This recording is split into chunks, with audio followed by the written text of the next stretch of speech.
السلام علیکم ورحمۃ اللہ وبرکاتہ۔ الحمد للہ والصلاة والسلام علی رسول اللہ وبعد۔ یہ ایک بھائی نے مسئلہ پوچھا ہے کہ کیا اللہ کے نبی علیہ الصلاۃ والسلام غیب کی بات جانتے تھے؟ غیب کی بات سے مراد سب سے پہلے اس کو سمجھنا چاہیے جو اسباب کے ماوراء ہو، ایک ہے کہ کسی سبب اور کسی سورسز کی بنیاد پر کسی کو کسی بات کا پتہ چل جائے، وہ الگ سے ہے،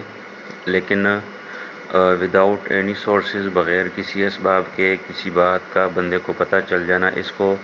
اسپیشلی مطلب ہے کہ فیوچر کے حوالے سے، مستقبل کے حوالے سے، تو اس کو کہتے ہیں علم غیب۔ اور یہ غیب صرف اور صرف میرے اللہ کے پاس ہے، کسی کے پاس اس کے علاوہ نہیں ہے، نہ کسی پیغمبر کے پاس ہے، نہ کسی ولی کے پاس ہے، نہ کسی پیر کے پاس ہے، نہ کسی فقیر کے پاس ہے، کسی کے پاس نہیں غیب کا علم۔ اور اس کی دلیل ہمارے پاس قرآن موجود ہے الحمدللہ، اور یہ کتاب ہمارے لیے راہ ہدایت ہے۔ تو اللہ تعالیٰ نے قرآن میں فرمایا اعوذ باللہ من الشیطان الرجیم قل لا يعلم من في السماوات والارض الغیب الا اللہ۔ اے پیغمبر، ان لوگوں سے کہہ دیجیے گا کہ اللہ تعالیٰ کے علاوہ آسمان و زمین میں غیب کو کوئی نہیں جانتا، نہ آسمانوں میں نہ زمین میں۔ اب آسمانوں میں اور بہت سارے مخلوقات ہیں جن میں فرشتے بھی ہیں، ان کو بھی غیب کا علم نہیں ہے، ایسے ہی جنات ہیں، ان کو بھی غیب کا علم نہیں ہے، اور زمین میں مطلب انسان ہیں یا جو بھی ہیں، جانور ہیں، کسی کو غیب کا علم نہیں ہے۔ ایک اور جگہ اللہ تعالیٰ نے فرمایا ہے کہ اے پیغمبر یہ کہہ دے لو کنت اعلم الغیب، اگر میں غیب کا علم جانتا ہوتا، لاستکثرت من الخیر، تو میں بہت زیادہ خیر کو جمع کر لیتا، لیکن چونکہ مجھے غیب کا علم نہیں ہے اپنے مستقبل کے حوالے سے، تو اس وجہ سے کئی دفعہ نقصان بھی پڑ جاتا ہے مجھے۔ اور اس کی اللہ کے نبی علیہ الصلوۃ والسلام کی سیرت اور زندگی میں سے بھی بہت زیادہ اس کے دلائل موجود ہیں۔ مثال کے طور پہ سنن ابو داؤد میں ایک روایت آتی ہے، اللہ کے نبی علیہ الصلوۃ والسلام جوتوں سمیت نماز پڑھ رہے تھے، تو صحابہ کرام نے جب اللہ کے نبی کو دیکھا کہ اللہ کے نبی جوتوں میں نماز پڑھ رہے تو انہوں نے بھی جوتوں میں نماز پڑھی۔ نماز کے دوران ہی اللہ کے نبی نے جوتے اتار دیے۔ جب وہ جوتے اتارے تو صحابہ کرام نے دیکھا اللہ کے نبی نے جوتے اتارے، انہوں نے بھی فوراً اتار دیے، کیونکہ وہ اللہ کے نبی کی من وعن اطاعت کرتے ہوتے تھے، ہمارے جیسے نہیں تھے کہ بھاگنے کے لیے راستے ڈھونڈتے ہوتے تھے۔ جب نماز ختم ہوئی تو اللہ کے نبی نے ان سے پوچھا کہ بھئی آپ لوگوں نے یہ جوتے کیوں اتارے؟ انہوں نے کہا کہ بھئی اللہ کے نبی، ہم نے آپ کو دیکھا آپ نے جوتوں میں نماز پڑھی تو ہم نے بھی آپ کی اقتداء اور اتباع میں جوتوں میں نماز پڑھی، لیکن جب آپ کو دیکھا کہ آپ نے جوتے اتار دیے نماز کے دوران تو ہم نے بھی اتار دیے۔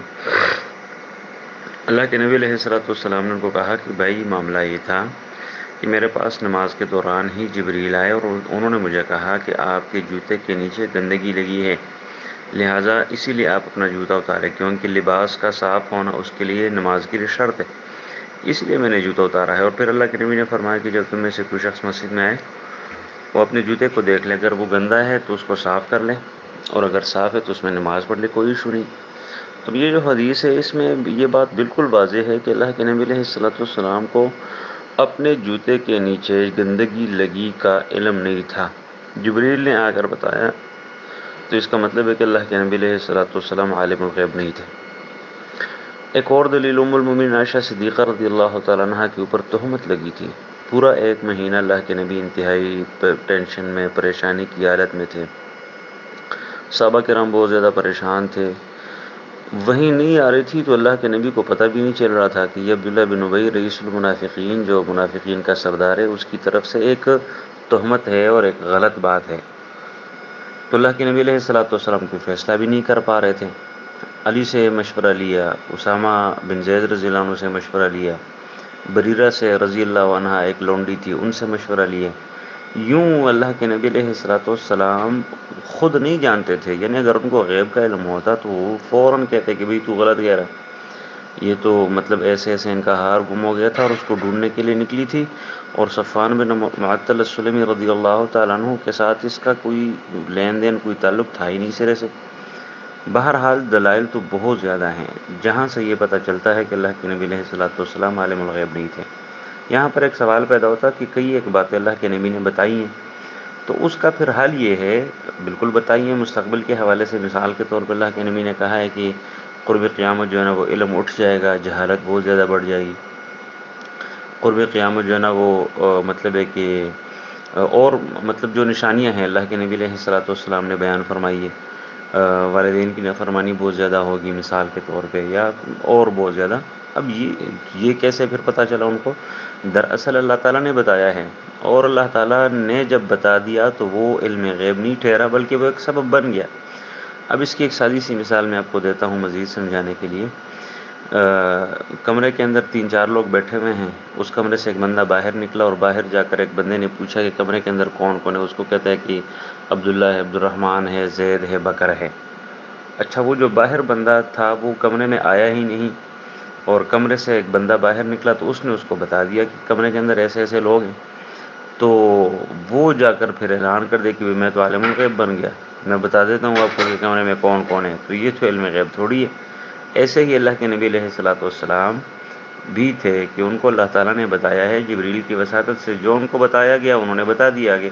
جو ان کو نہیں بتایا گیا وہ ان کو نہیں پتہ چلا۔ تو اس میں مطلب ہے کہ کوئی اشکال نہیں ہونا چاہیے، اور یہ عقیدے کی بات ہے، انتہائی حساس ہے۔